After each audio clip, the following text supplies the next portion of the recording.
أعوذ بالله من الشيطان الرجيم. بسم الله الرحمن الرحيم. سبح لله ما في السماوات وما في الأرض وهو العزيز الحكيم. هو الذي أخرج الذين كفروا من أهل الكتاب من ديارهم لأول الحشر ما ظننتم أن يخرجوا وظنوا أنهم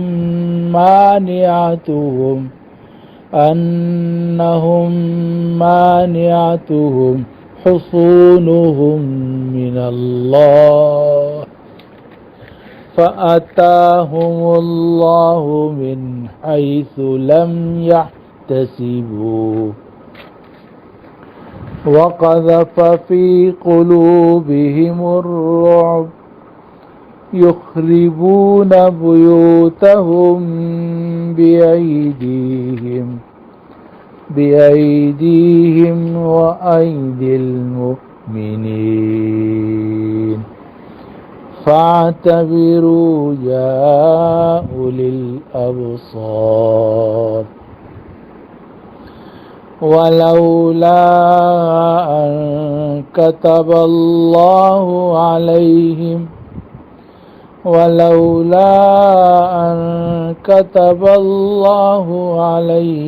الجلاء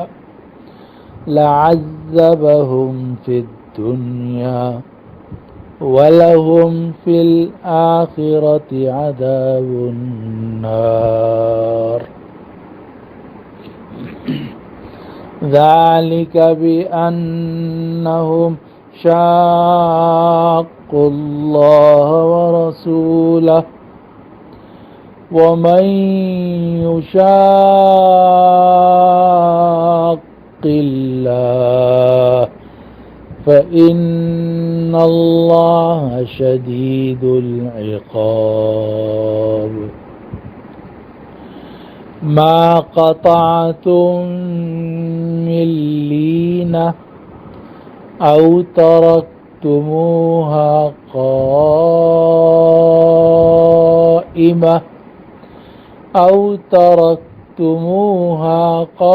قائمة على أصولها فبإذن الله وليخزي الفاسقين. آمنت بالله صدق الله العظيم. اللہ ہی کی پاکی بیان کرتی ہیں وہ سب چیزیں جو آسمانوں میں ہیں اور جو زمین میں ہیں، اور وہ غالب ہے، حکمت والا ہے. وہی تو ہے کہ جس نے اہل کتاب کافروں کو ان کے گھروں سے پہلی مرتبہ ہی جمع کر کے نکال دیا.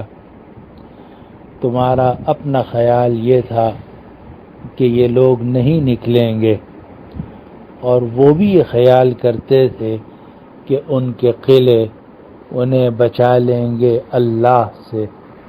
لیکن اللہ ان کے پاس پہنچ گیا ایسے طریقے سے کہ جہاں ان کو اندازہ بھی نہیں تھا، اور اللہ نے ان کے دلوں میں رعب پھینک دیا، اور وہ اپنے گھروں کو توڑنے لگے اپنے ہاتھوں سے اور مومنین کے ہاتھوں سے. تو اے نگاہوں والو عبرت حاصل کرو. اور اگر یہ بات نہ ہوتی کہ اللہ نے ان پر مقدر کر دیا تھا یہاں سے چلے جانا، تو اللہ ان کو دنیا میں عذاب دیتا اور آخرت میں ان کے لیے جہنم کا عذاب ہے. یہ اس وجہ سے کہ یہ لوگ اللہ رسول کی مخالفت کرتے ہیں، اور جو اللہ کی مخالفت کرتا ہے تو بے شک اللہ سخت عذاب والا ہے۔ تم نے جو بھی کھجوروں کے درخت کاٹے یا تم نے درختوں کو چھوڑ دیا کہ وہ کھڑے رہے اپنی جڑوں کے اوپر، تو یہ سب اللہ کے حکم سے ہوا، اور تاکہ اللہ فاسقوں کو رسوا کرتے۔ یہ ہے ان آیات مبارکہ کا ترجمہ جو آج کی مجلس میں تلاوت کی گئی ہیں، اور یہ سورۃ الحشر کی ابتدائی 5 آیات ہیں۔ سورۃ الحشر کو حشر کہا جاتا ہے اس لیے کہ اس کی دوسری آیت میں یہ لفظ آیا ہے اول الحشر، اور حشر کے معنی ہوتے ہیں جمع کر کے نکالنا، اور اسی سے آپ حضرات نے لفظ سنا ہوگا میدان محشر کا، کہ جب تمام انسانوں کو جمع کر کے ان کی قبروں سے نکال دیا جائے گا، تو حشر کے اصل معنی ہوتے ہیں جمع کر کے نکال دینا۔ تو اس صورت کے اندر بنو نذیر کا واقعہ ذکر کیا گیا ہے کہ جن کو جمع کر کے اکٹھے طور پر مدینہ منورہ سے جلا وطن کیا گیا، یعنی مدینہ منورہ سے نکال دیا گیا۔ یہ پوری تفصیل اللہ سبحانہ و تعالی نے اس صورت کے اندر ذکر فرمائی ہے، اور اسی لیے حضرت عبداللہ ابن عباس رضی اللہ عنہ اس صورت کو سورۃ الحشر کے بجائے سورۃ بنی النذیر یا سورۃ النذیر فرمایا کرتے تھے، اور فرماتے تھے کہ یہ سورۃ النذیر ہے، یعنی اس میں بنو نذیر کا قصہ ذکر کیا گیا ہے، کیونکہ حشر کے لفظ سے آدمی کا ذہن اس طرف جاتا ہے کہ شاید اس میں میدان محشر کا ذکر ہوگا، اور جب قیامت کے دن حشر و نشر ہوگا تو اس کا ذکر ہوگا، لیکن حقیقت میں یہاں اس صورت کے اندر جو حشر کا لفظ آیا ہے وہ بنو نذیر کو اکٹھے طور پر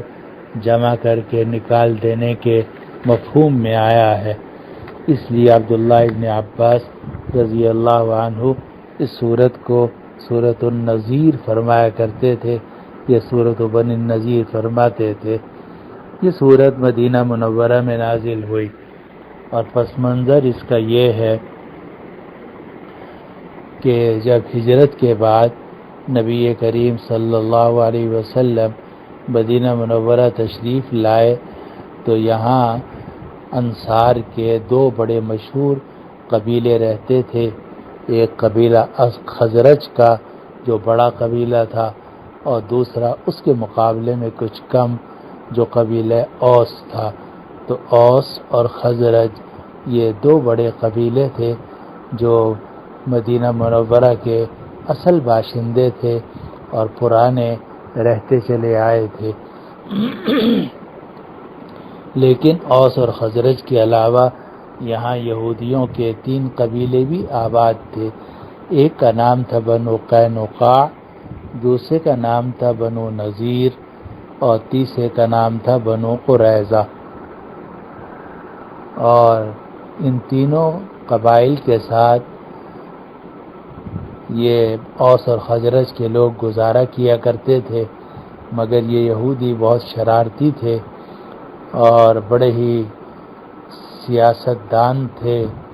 اور لڑانے اور اپنا اسلحہ بیچنے کے ماہر تھے۔ تو کرتے یہ تھے کہ ان میں سے کچھ یہودیوں نے قبیلہ خزرج سے اپنے تعلقات بہت گہرے بنا لیے، جن کے اندر خزرج کے لوگ شامل تھے۔ تو خزرج سے اپنے تعلقات بنانے والوں میں بنو قینقاع تھے، اور دوسرا بنو نذیر تھے، اور قبیلہ اوس سے تعلق بنانے والوں میں قبیلہ یہود کا بنو قریظہ تھا۔ اب یہ بنو قریظہ اور بنو نذیر یہ اوس اور خزرج کو ایک دوسرے کے ساتھ لڑائی پر آمادہ کرتے رہتے تھے، اور اسی لیے تاریخ میں لکھا ہوا ہے کہ نبی کریم صلی اللہ علیہ وسلم کی مدینہ منورہ تشریف آوری سے پہلے 100 سال سے ایک جنگ چل رہی تھی، جنگ بعاث، اور اس میں اوس اور خزرج کی لڑائی چلتی رہی، اور یہود کے 2 قبیلے یعنی بنو قینقاع اور بنو نذیر خزرج کی مدد کرتے تھے، ان کو اسلحہ بیچتے تھے اور اسلحہ فراہم کرتے تھے، اور بنو قریظہ جو ہیں وہ اوس کے لوگوں کو اسلحہ بیچتے اور فراہم کرتے تھے،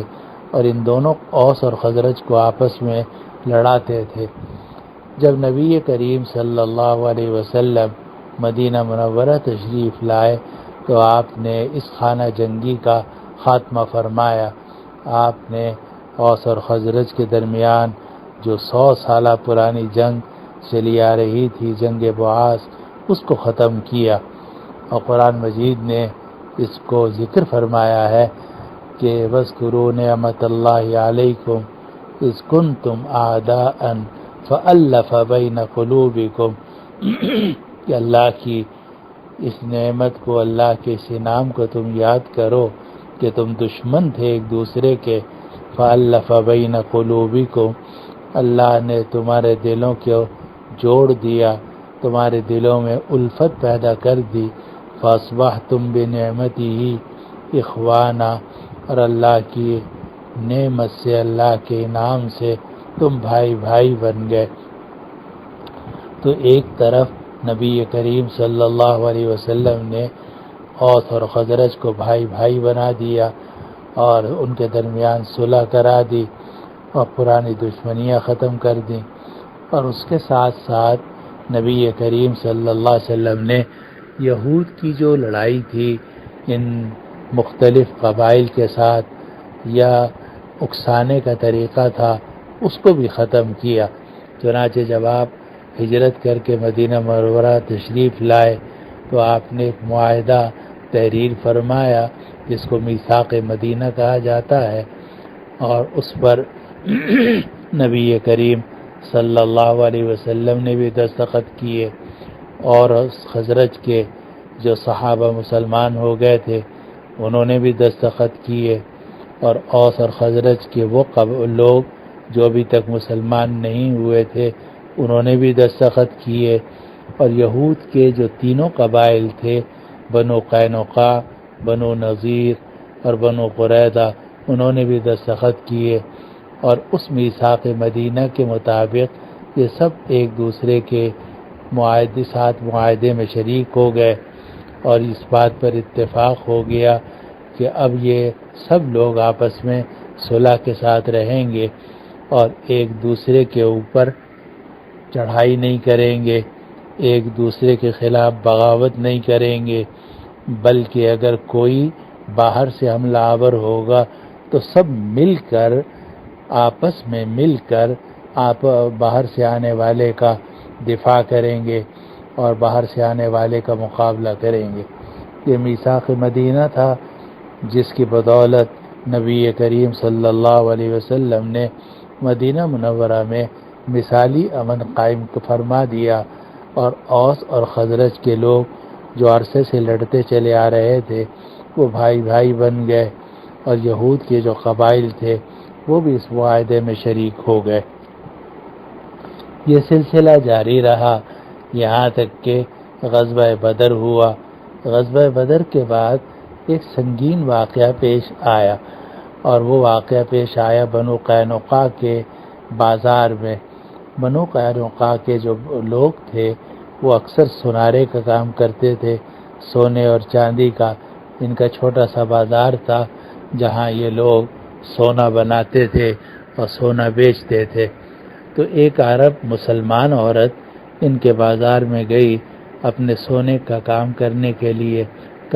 کے لیے، تو یہودیوں نے اس کے ساتھ یہ بہت نازیبا حرکت کی کہ ایک لڑکے کو کہا کہ تم اس کے کپڑے رسی سے باندھ دو۔ وہ خاتون تو بیٹھی ہوئی تھی، ڈھیلے ڈھالے کپڑے اس نے پہنے ہوئے تھے، تو وہ جو لڑکا تھا اس نے اس خاتون کے رسی سے کپڑے باندھ دیے، اور جب وہ خاتون اٹھ کر روانہ ہوئی تو اس کا سارا جسم کھل گیا اور نیچے کا کپڑا اس کا وہ اتر گیا۔ جب یہ واقعہ پیش آیا تو وہ چیخنے لگی اور اس نے مدد کے لیے پکارا۔ باہر سے ایک عرب گزر رہا تھا تو وہ اندر آ گیا۔ اس نے کہا کیا واقعہ پیش آیا؟ تو اس نے اس یہودی سے لڑنا شروع کیا اور اسی ہاتھا پائی میں وہ یہودی مارا گیا۔ پھر اس کے بعد یہود سارے جمع ہو گئے، بازار کے سارے یہودی جمع ہو گئے اور انہوں نے اس عرب کو شہید کر دیا۔ جب یہ واقعہ پیش آیا تو نبی کریم صلی اللہ علیہ وسلم کو بڑا دکھ ہوا کہ ایک تو ہمارے خاتون کو، مسلمان خاتون کو بے حرمت کیا گیا، اور جب اس پر عرب نے احتجاج کیا تو اس سے معافی مانگنے کے بجائے اس سے لڑائی کی گئی اور آخر میں اس عرب کو شہید بھی کر دیا گیا۔ تو نبی کریم صلی اللہ علیہ وسلم نے بنو قینقاع کو سمجھانے کی کوشش کی، لیکن بنو قینقاع بڑے غصے میں تھے اور بہت جذبات میں تھے، تو انہوں نے نبی کریم صلی اللہ علیہ وسلم سے یہ جملے کہے جو سیرت ابن ہشام میں مروی ہیں کہ اے محمد تم اس ہوا میں مت رہنا کہ تم نے مشرکین مکہ کو بدر میں شکست دے دی ہے۔ مشرکین مکہ لڑنے والے نہیں تھے، لیکن ہم بنو قینقاع کے یہودی لڑنے والے ہیں اور ہم تمہیں نہیں چھوڑیں گے۔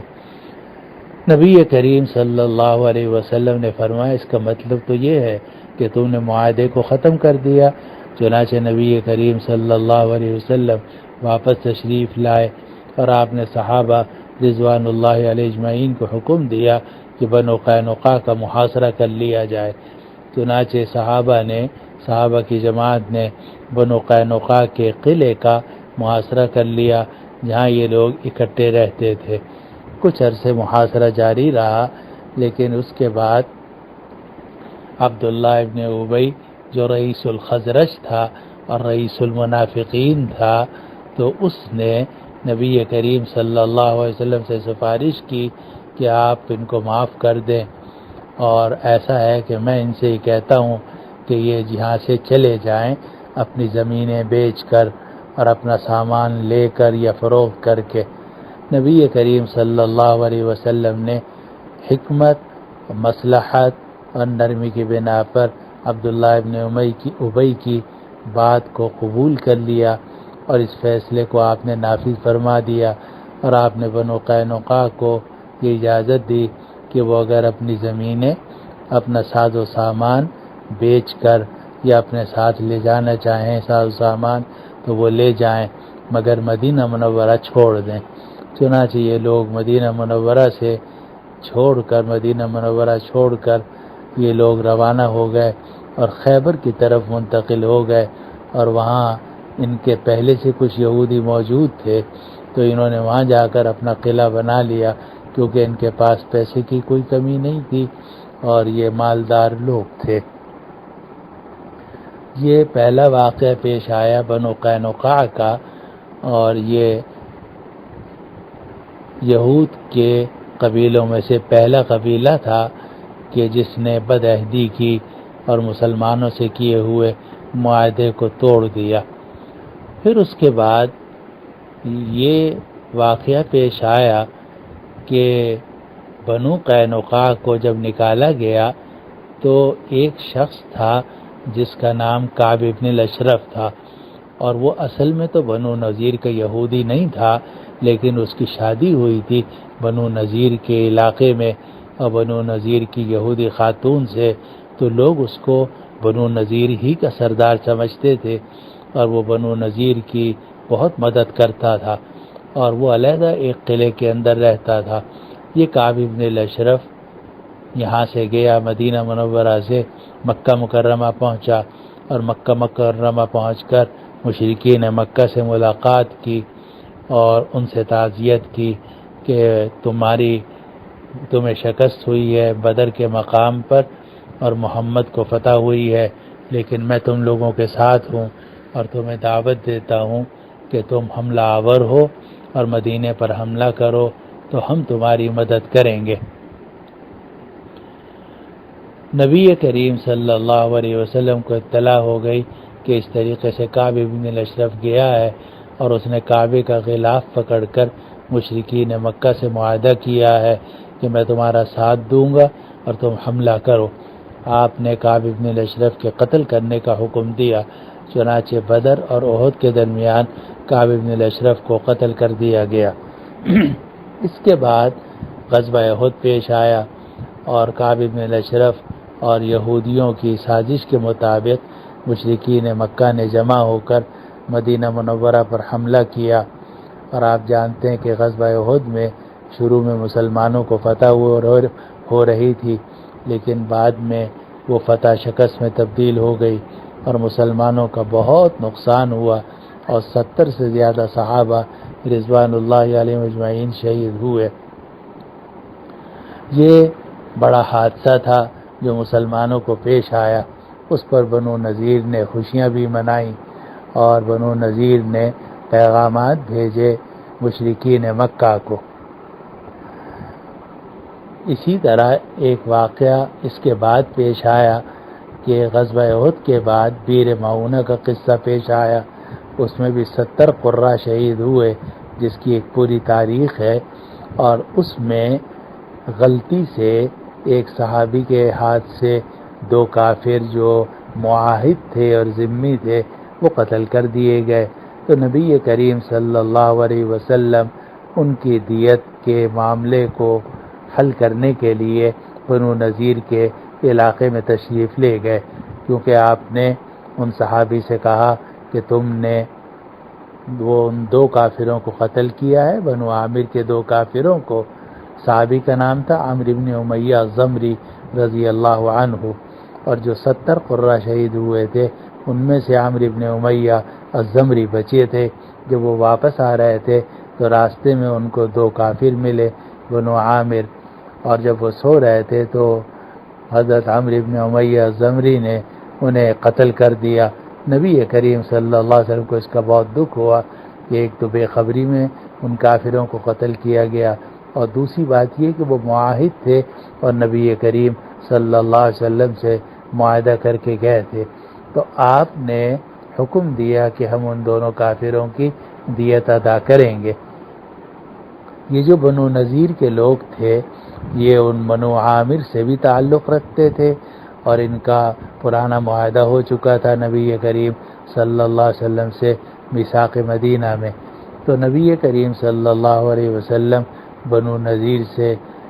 بات چیت کے لیے ان کے علاقے میں تشریف لے گئے، لیکن بنو نذیر نے یہ حرکت کی کہ جس قلعے کے دیوار کے نیچے انہوں نے نبی کریم صلی اللہ علیہ وسلم کو بٹھایا تھا، تو وہاں اس قلعے کے اوپر انہوں نے ایک بڑا پتھر رکھا اور یہ انتظام کیا کہ جب نبی کریم صلی اللہ علیہ وسلم کو ہم اس مخصوص جگہ میں قلعے کی دیوار کے نیچے بٹھائیں گے تو اوپر سے وہ پتھر گرا دیا جائے گا اور نبی کریم صلی اللہ علیہ وسلم آسانی سے شہید ہو جائیں گے، اور ہم بعد میں یہ کہہ دیں گے کہ یہ غلطی ہو گئی یا اچانک حادثہ پیش آ گیا، اور اس طرح یہ معاملہ ختم ہو جائے گا۔ نبی کریم صلی اللہ علیہ وسلم کو اس کی اطلاع ہو گئی، اور نبی کریم صلی اللہ علیہ وسلم کو جبریل علیہ السلام نے آ کر خبردار کیا کہ آپ یہاں سے اٹھ جائیے، اور ان لوگوں نے یہ آپ کے لیے پروگرام بنایا ہے۔ یہ ایک واقعہ پیش آیا۔ تو ایک واقعہ تو پیش آیا کعب بن الاشرف کا، جو بنو نذیر کے سرداروں میں سے تھا، جو مدینہ منورہ سے مکہ مکرمہ گیا اور کعبے کا غلاف پکڑ کر اس نے مشرکین مکہ سے معاہدہ توڑا، اور مشرکین مکہ سے معاہدہ کیا، مسلمانوں سے کیے ہوئے معاہدے کو توڑا، اور غزوہ احد کے لیے مشرکین مکہ کو مدینہ منورہ پر حملہ آور کیا۔ دوسرا واقعہ یہ پتھر کا پیش آیا۔ تیسرا ایک اور واقعہ یہ پیش آیا کہ بنو نذیر کے کچھ یہودیوں نے نبی کریم صلی اللہ علیہ وسلم سے کہا کہ ہم آپ سے کچھ علمی گفتگو کرنا چاہتے ہیں، تو آپ فلاں صاحب کے گھر میں آ جائیے۔ وہ ایک یہودی آدمی تھے جن کے گھر میں دعوت دی گئی کہ آپ وہاں آ جائیں، اور یہ انتظام کیا گیا کہ 3 یہودی عالم ہوں گے اور 3 جو ہے وہ مسلمان ہوں گے، جن میں نبی کریم صلی اللہ علیہ وسلم اور 2 اور حضرات ہوں گے، اور ان کے درمیان آپس میں علمی گفتگو ہوگی۔ اور ان کا کہنا یہ تھا کہ ہم اس علمی گفتگو میں یہ سمجھنا چاہتے ہیں کہ آپ کا پیغام کیا ہے اور حضرت موسیٰ علیہ السلام کا پیغام کیا تھا۔ نبی کریم صلی اللہ علیہ وسلم نے شروع میں ان کی دعوت قبول کر لی، لیکن ہوا یہ کہ جس کے گھر میں یہ اجتماع ہونا تھا، اس خاتون کا بھائی مسلمان تھا، تو اس خاتون نے اپنے مسلمان بھائی کو یہ اطلاع پہنچائی کہ بھئی میرے گھر والوں نے نبی کریم صلی اللہ علیہ وسلم کو بلایا ہے، لیکن ان لوگوں نے یہ پروگرام بنایا ہے کہ جب نبی کریم صلی اللہ علیہ وسلم اپنے 2 ساتھیوں کے ساتھ آئیں گے تو ہم ان کو چاروں طرف سے گھیر لیں گے اور گھیرنے کے بعد ان کو شہید کر دیں گے، تو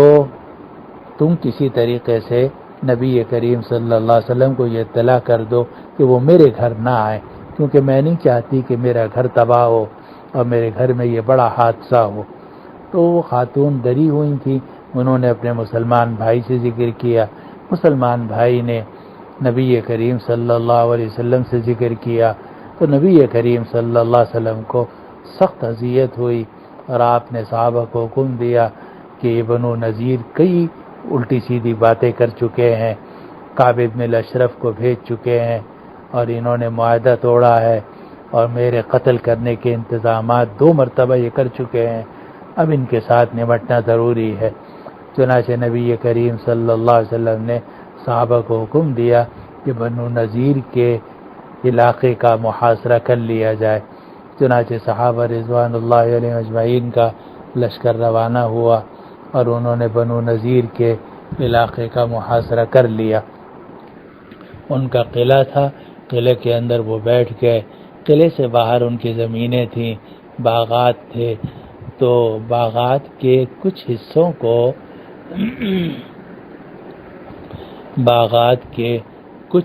کو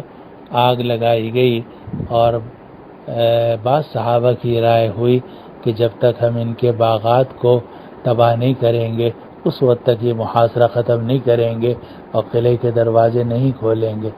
لیکن دوسری طرف بعض مسلمانوں کی رائے یہ ہوئی کہ ہمیں یہ باغات تباہ نہیں کرنا چاہیے، کیونکہ جس طرح بنو قینقاع یہاں سے چلے گئے، ہو سکتا ہے کہ بنو نذیر بھی یہاں سے چلے جائیں تو ان کے یہ باغات مال غنیمت میں مسلمانوں کے قبضے میں آئیں گے، تو مسلمانوں کو ان کا فائدہ ہوگا، اس لیے ان درختوں کو نہ آگ لگانی چاہیے اور نہ ان کو جلانا چاہیے، نہ ان کو کاٹنا چاہیے۔ یہ اختلاف رائے ہوا، اور کچھ حصے کی طرف محاصرے میں،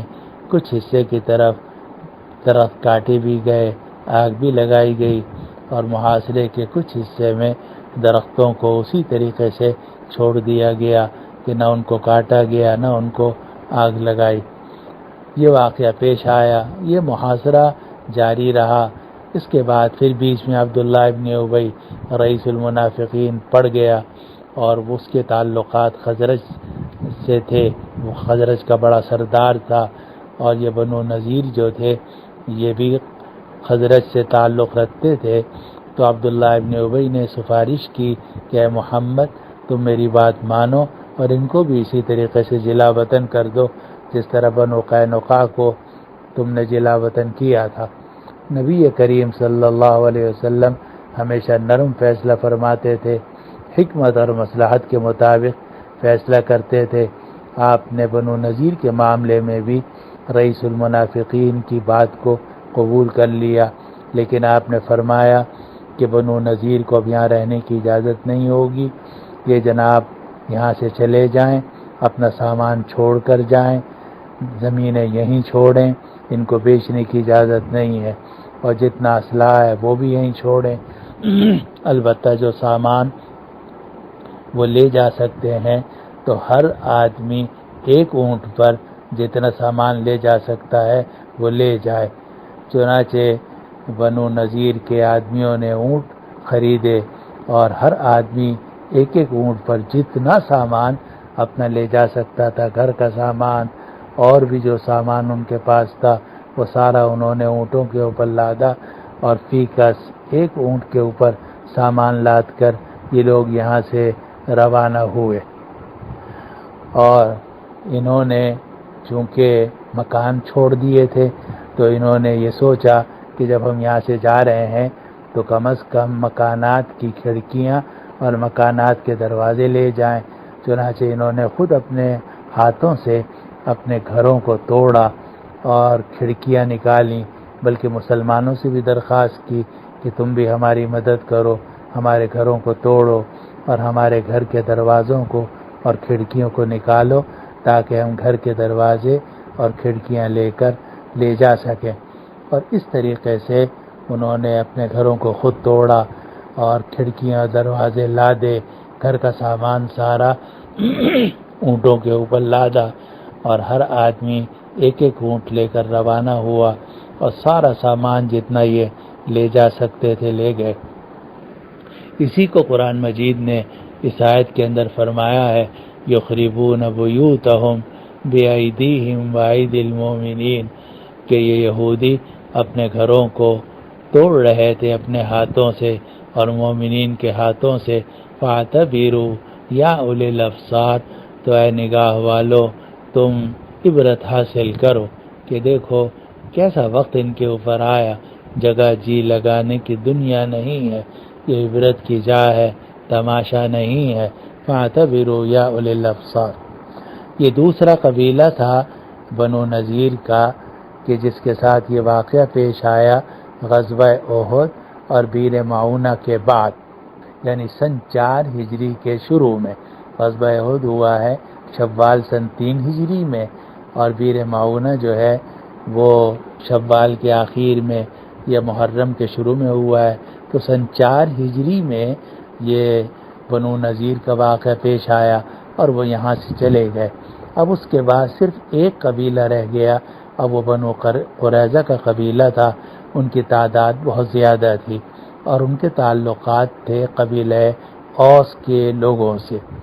پھر جب غزوۃ الاحزاب ہوا اور غزوہ خندق ہوا اور تمام قبائل عرب 10,000 کا لشکر کافروں کا مسلمانوں پر حملہ آور ہوا، جبکہ مسلمانوں کی تعداد صرف 3,000 تھی اور 10,000 کا کافروں کا لشکر حملہ آور ہوا۔ اس وقت میں بنو قریظہ نے غداری کی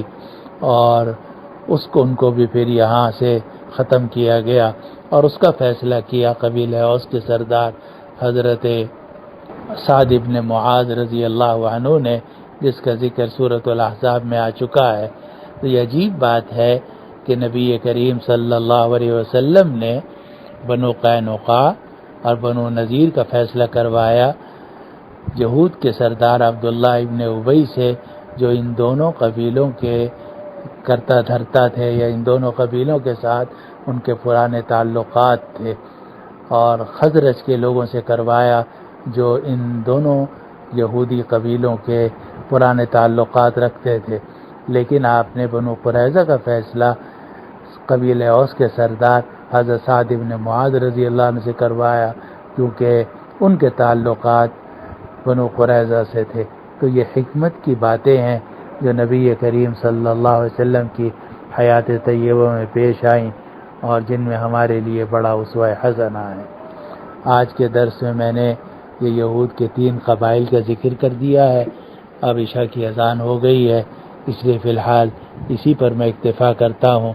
انشاءاللہ اب اگلے ہفتے جو درس قرآن ہوگا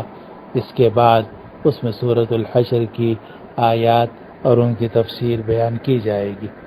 واللہ سبحانہ وتعالی اعلم وعلمہ اتم واحکم، وصلی اللہ وسلم وبارک علی حبیبنا وسيدنا وشفيعنا ومولانا محمد وعلى آله وأصحابه أجمعين برحمتك يا أرحم الراحمين.